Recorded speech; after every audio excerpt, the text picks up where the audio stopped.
Good morning, everyone. It's Pastor Jeremiah. I want to welcome you to our online service this morning. Thanks for taking the time to tune in and join us as we begin a new sermon series today. We just wrapped up, because I said so, a look through the Ten Commandments.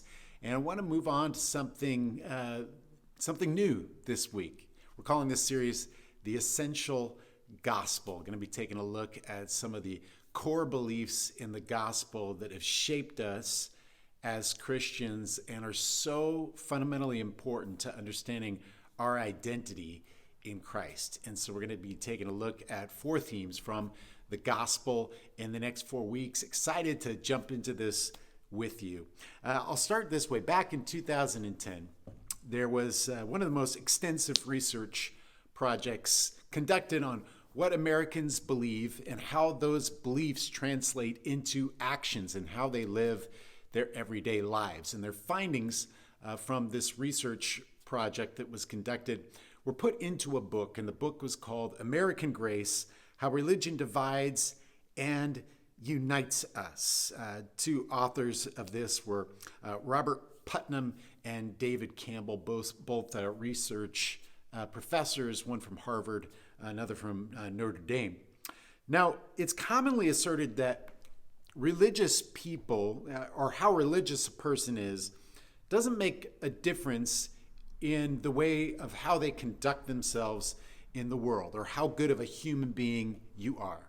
In fact, I would wager that in the city in which we live, in the city of Seattle, where our church is located, may not be where you live as you're watching this online, but nevertheless, in most major cities, I think around the United States, this is probably true. People actually have the opposite opinion. They would say that religion actually makes you a mean person, makes you more uncaring, it makes you judgmental and greedy, and they have a lot of other adjectives that they might add to a description of a Christian person. However, the research conducted by Campbell and Putnam was able to provide some clarity to the affirmative, that not just strictly Christian people, but being a religious person actually made you more altruistic. And the scholars say in their studies, they found that religious Americans are 3 to 4 times more likely to be involved in their community than non-religious Americans. Now, the reason that I focus on Christianity is because, of course, I'm a Christian, but Christianity is the predominant religion in the United States. And so when they're conducting this survey, of course, we have to consider the fact that most of the people that they're surveying practice the Christian religion. And so keep that in mind. They are more apt to work on community projects, to belong to voluntary associations, to attend public meetings, vote in local elections, attend protest demonstrations, political rallies, and donate time and money to causes, including not just Christian causes, but secular causes. At the same time, what they found was that, and their data showed, that religious people are nicer. They carry packages for people, help old ladies across the street. They don't mind people cutting ahead of them in line, and they give more money to panhandlers. So what was more interesting to me than just this data that they collected was the conclusion that Putnam and Campbell made as to why this is the case. And they said, and this was their conclusion, it didn't really matter how strong a person's faith was that determined whether or not they were more engaged in these kinds of activities. The more important factor, they said, was whether or not they were plugged into a faith community. So in other words, whether or not they actually gathered as a community with other religious believers in whatever faith it was that they were adhering to. And so they said that sense of belonging that came with participating in community life produced a lot of that altruism, a lot of that love for neighbor. And so it wasn't simply, in other words, a belief in God's judgment or a belief that they were in some way saving people from hell or anything along those lines. Rather, it was a simple fact that being in community gave them opportunities to volunteer for something because somebody in that community invited them to be a part of the PTA, for instance. And so they were likely to say yes. And so that social connectedness that church communities provided actually encouraged people to be more engaged in their communities at large. And they said created this, this effect of being better citizens, being better people. Now, I'm actually not so sure that their interpretation is correct. Like, it's always very difficult to interpret what is happening when we collect data on things like this. The interpretation is perhaps the most difficult part and the most misleading part. The data are what the data are. Why is it that Christian people are better behaved or better citizens, and religious people are better behaved and better citizens? And I think there's a lot of reasons for that. But community is probably one of them, right? Being plugged into community, I'm sure, makes a massive difference for people in the way that they see their fellow man, or the way they see their responsibility towards the community at large. But I take exception to the fact that it's not the beliefs and values of these people of faith that are also a major contributing factor to their altruism, to the fact that they behave in ways that we would define as good, morally good. Most of the actions that you and I take as human beings are a reflection of the values and the beliefs that we hold and believe. And this is what makes what you and I believe so incredibly important, because it is the driving force in many of our lives. It defines our actions, our words, our behaviors. That being said, our beliefs as Christians have shaped us. Our beliefs as Christians have shaped our nation. I've taken the last several months to provide evidence for that in many of the sermons in the series that have been focused on those themes over the past several months. Today, I want to take a closer look on the subject of how the essential beliefs of the gospel, the fundamental beliefs of the gospel of Jesus Christ, the good news, has shaped us as followers of Jesus Christ. And I want to explain why these beliefs are important and why these beliefs actually produce the behavior, produce the actions that we see in many believers. And they make the difference. They make a difference in our world. In particular, this morning, we'll be taking a look at the concept of original sin. That's our subject for this morning. But in the coming weeks, we're going to be exploring God's love for sinners, the power of God's grace, and the hope of eternity. And I'm convinced that it's all of these beliefs at the core of what it means to be a Christian, the core of what it means to be a follower of Jesus Christ, that motivate us to live in communities with each other, to live in relationship with each other, to make it possible for us to engage in relationship and communities. I think that these beliefs are the driving force that keep us held together. It is the reason that we have stayed together in the midst of our Christian community as churches and as a gathering of believers, and that is the power of what makes a difference in our lives. It's the beliefs of the gospel that change everything. Now, the doctrine of original sin or total depravity doesn't seem to be a belief that would make an impact on a person to change the way they behave, the way they live. But you would be wrong in making that assertion. It's, I think, perhaps the most obvious and the most easy to explain doctrine in the scriptures. It's probably the most evident, most self-evident theology that we hold. However, as human beings, we have a natural resistance to accept the idea of what original sin is saying and to believe that it's true. And I think that's probably likely because of our pride, which, of course, the sin of pride kind of proves the point of original sin in the first place. But original sin is defined this way as a theology, as a doctrine. It's the tendency innate within all human beings. It is seen to be inherited by our common ancestor, Adam, as a consequence of the fall. Sin is a tendency that is innate within all of us as human beings. Inherited. something that we were born with. And that's the part that many people take issue with. But the theology of original sin was most convincingly developed by St. Augustine in the 4th century, in the 4th and 5th century. But it is taught very clearly throughout the scriptures in numerous places, but maybe most importantly and most articulately by the Apostle Paul, especially in Romans chapter 5.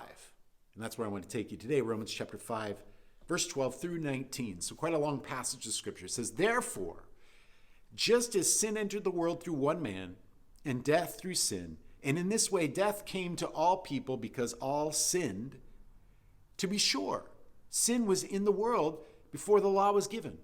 But sin is not charged against anyone's account where there is no law. Nevertheless, death reigned from the time of Adam to the time of Moses, even over those who did not sin by breaking a command, as did Adam, who is a pattern of the one to come." So in other words, sin has always existed in the world.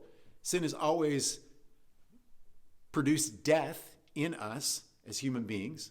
And even before the law was put into place, even before God kind of outlawed and detailed exactly what we should not do, what he prohibited, we still were under the power of sin, under the influence of sin in our lives. And we still face the consequences of that sin, which was death, because it was at work in each and every one of us. It was something we inherited. Verse 15, it says, "But the gift is not like the trespass." So now he's talking about the gift of God's grace, gift of God's salvation. He said, "For if the many died by the trespass of one man, the sin of Adam, how much more did God's grace and the gift that came by the grace of the one man, Jesus Christ, overflow to the many? Nor can the gift of God be compared with the result of one man's sin. The judgment followed one sin and brought condemnation.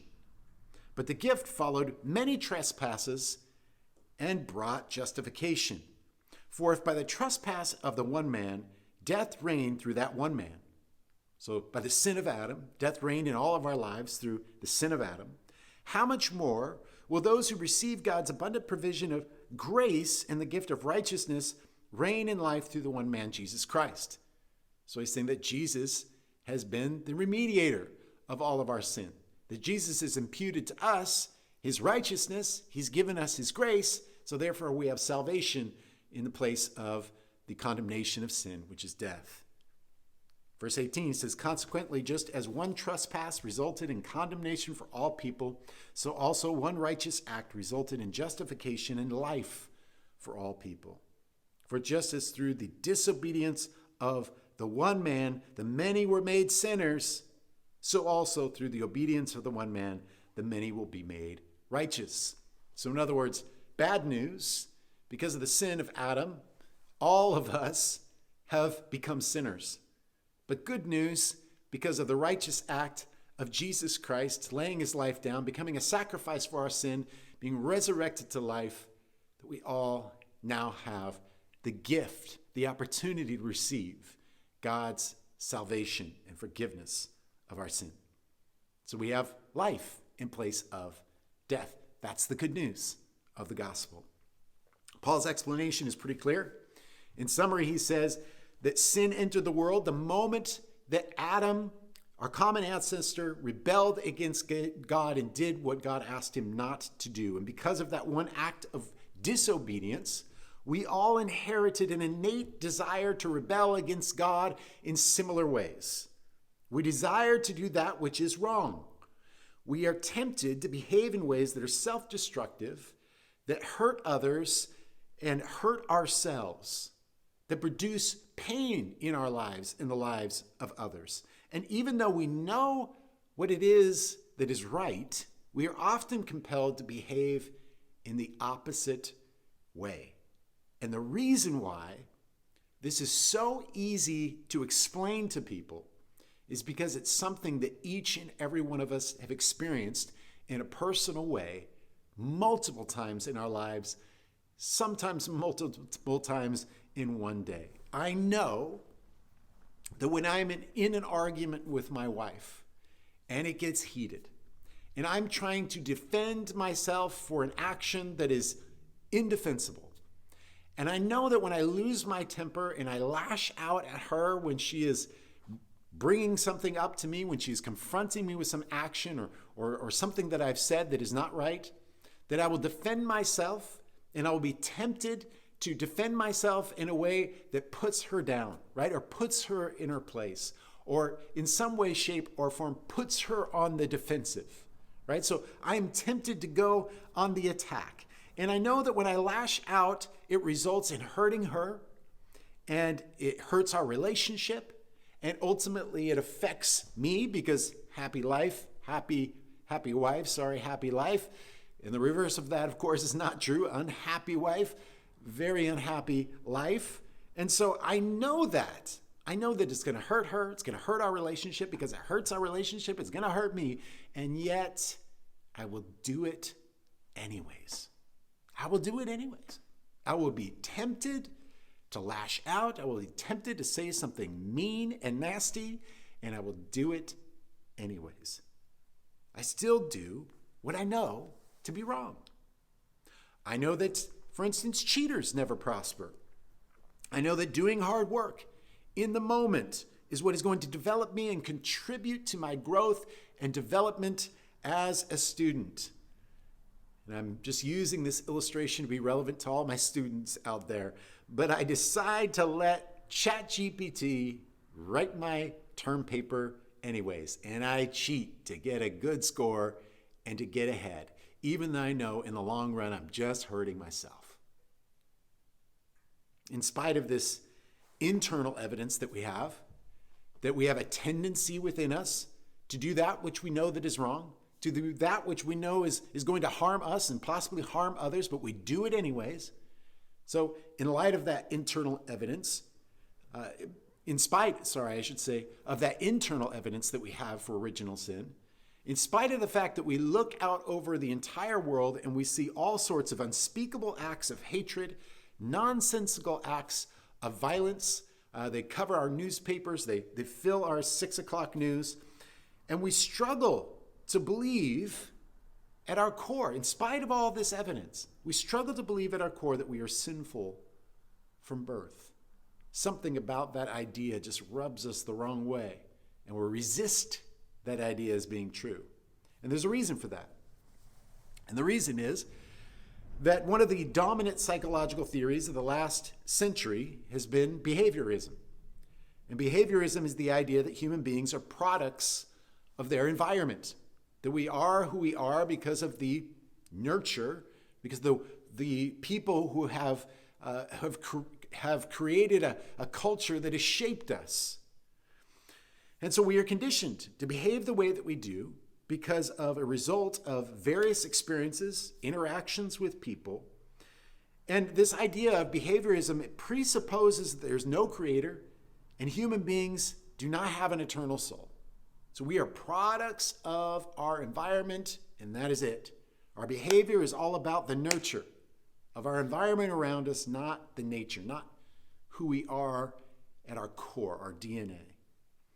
In Pavlov's dog experiment, for instance, it is presupposed that human beings, like dogs, are products of their environment and that they can be conditioned.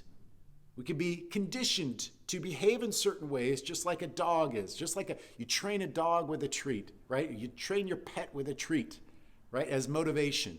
You could train a human being in the same way. So we could train a human being to be evil. We could train a human being to be good.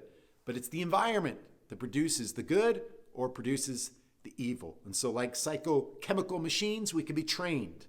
As such, we are merely determined as human beings, as free agents in the world. We are determined by the environment that we live in, by chance, by chemistry, and social conditioning.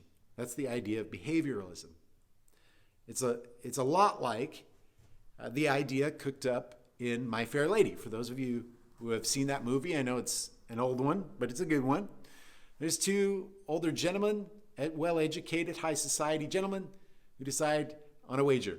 They're going to take a young woman off the streets, a young woman who is of low character, who has no manners, who behaves in dirty ways, and is rotten to the core. And through the course of a month, I think it is, I can't remember exactly how long they put the wager in, but one of the guys has a month to shape her and to condition her to behave in a way that is high society, in a way that is good, in a way that is polite and have good manners and all these kinds of things. And one guy says, no, you're born that way. And the other guy says, no, you can be conditioned to live in a very different way. And these are the two theories that are at odds with each other. And that's what the wager in My Fair Lady is really all about. It's either proving behaviorism or proving really original sin. Now, out of this idea of behavioralism came another very influential movement in our world, the positive psychology movement. There were many research projects that were focused on this in the 70s and the 80s, even the 90s. The power of positive thinking and the many benefits of a child who had a high self-esteem. And as a society, we became very convinced that having a positive view of oneself would be enough to transform the world one person at a time. If we could just boost the self-esteem of every child in the world, there would be no limits to what we could achieve. And we could, experience heaven on earth, some sort of utopia. And starting with my generation, we started telling children, you can be anything you want to be as long as you believe in yourself. That was the mantra. That was every kid's television program had that lesson, front and center, from Sesame Street to Mr. Rogers' Neighborhood to everything I watched on public television. And we became so convinced that having that positive view was going to transform the world. And you too can be like Michael Jordan. And if you dream it, you can achieve it. And these were all the messages that we kept hearing over and over and over again. They were hoping to socially condition us out of evil and into good, out of mediocrity and into exceptionalism. And so we started lowering academic standards so as not to discourage kids with bad marks in school, because there are no bad students. We stopped keeping score at kids' soccer games because we didn't want there to be any losers. We only wanted there to be participants. And so we gave everyone a trophy just for participating. You get a trophy, and you get a trophy, and you get a trophy.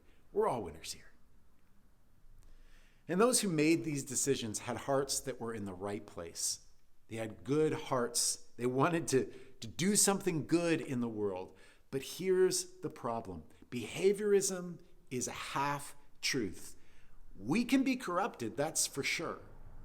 And we can improve. That also is for sure. We have ample opportunities for improvement in our life. But all of us, at our core, fundamentally are flawed. And until we address that particular issue, improvement is just lipstick on a pig. We've got to get to the heart and the core of who we are as human beings and recognize that there's a fundamental flaw that needs to be dealt with before we can become who God has called us and created us to be. Because it turns out that getting a trophy when deep down you know that you don't deserve one actually only makes a person feel like a fraud, like a fake. And in the end, that's not good for anybody's self-esteem. Our confidence grows more from doing something that is hard, overcoming our own propensity to quit or to fail or to be lazy, to rise above those things and actually achieve something hard. That's what brings confidence. And that brings us back to original sin. The first step to accomplishing anything in life is this awareness that in my natural state, I'm not good enough. In my natural state, it's not good. I should never settle with something like, well, this is just who I am. And as I say that, we have a reaction within us. And the reason that we react to that is because everything in our culture is telling us the opposite. To tell someone that they're not okay, well, it's not okay, right? To tell someone that they're not okay is rude. right? You don't want to confront somebody with something that's going to bring shame and guilt upon their lives. I mean, that would crush them. But here's what we need to make clear. When the Bible tells us that our natural state is sinful, it is not telling us that to heap shame and guilt upon us, to make us simply feel bad about ourselves for feeling bad about ourselves' sake. The Bible tells us that we are sinful at birth, precisely to help us recognize that we are in need of a Savior, to help us recognize we need outside help. If you've ever attended an AA meeting, you'll notice that whenever a person introduces themselves, they always state their name, and then they say very emphatically, "And I'm an alcoholic." And that confession is one of the core reasons why AA is one of the most successful treatments for alcohol that exists in the world, and it's by a far margin, a far greater margin than any other program or any other effort to treat alcoholism. And it seems counterintuitive, because why would you ever want to own an identity like alcoholic? Why would you speak that over yourself? Won't that just cause you to own that identity and actually exasperate the problem in your life? But in fact, the opposite is found to be true. AA is the most successful program for treating alcoholism, this massive problem in our society. We've tried through science and psychology and medicine to find some sort of solution for it, and yet it won't rid us of the problem of alcoholism. And AA was born out of a simple religious truth. And the first principle was this: in order to solve this issue in your life, you've got to own your addiction. You got to own your sin. If you want to solve a problem, the first step is acknowledging that there is a problem. What is that? It's called confession. We confess. If you are not willing to acknowledge that there is a problem, nothing will ever change. Confession matters. Solving the problem, the solution to the problem, begins with confessing that you are a sinner and you need outside help. You need a Savior. So I want to encourage all of you to make a practical application to this teaching this morning of original sin. If that's true, if there is a need within us to confess that we have a problem, to confess that there are things within us that are not okay, that we need a Savior, then perhaps we can answer and contemplate some of these questions this morning as to how we should respond. So I want to invite you, wherever you are listening to this, I want to invite you, if you can, to close your eyes. Of course not if you're driving in a vehicle, but nevertheless, close your eyes. And I want to ask you this question: where in your life are you ignoring an issue that is bubbling under the surface? Where in your life are you ignoring an issue that is bubbling under the surface?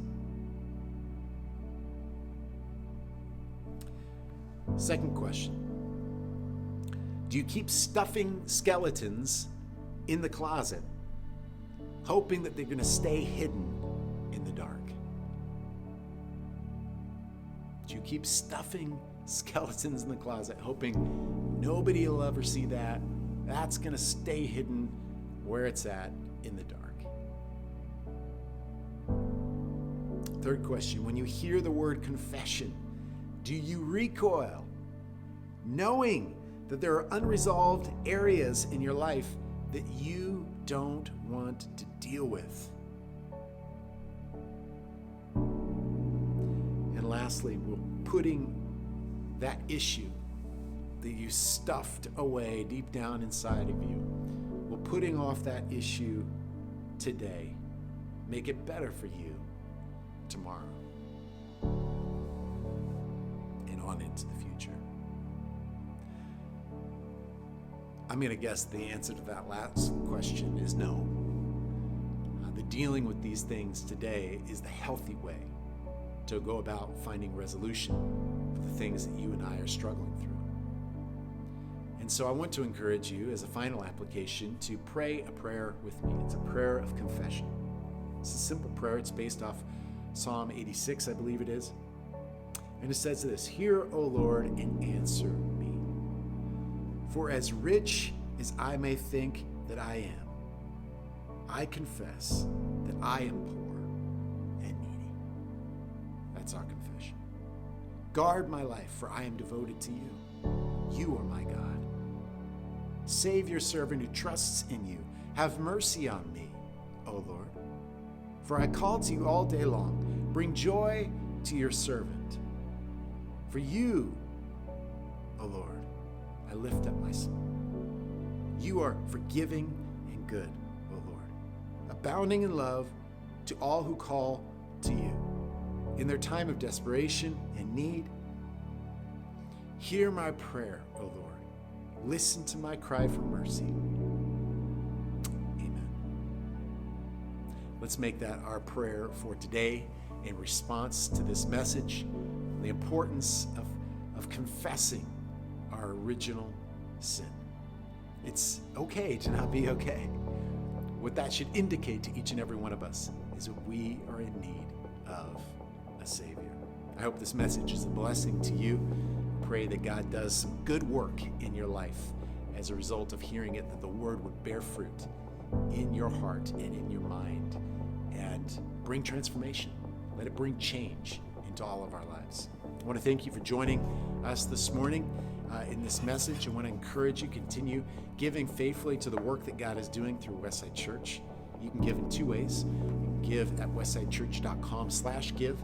Also, if you have the church app, Westside Church Seattle, just search that in the Google Play Store or the Apple App Store, and you'll find Westside Church Seattle app, and you can set up giving on the app as well. Well, God bless everyone. I hope you have a wonderful week, and I look forward to seeing you again next week as we talk about God's love for sinners, the second in our Essential Gospel series. We'll see you next time.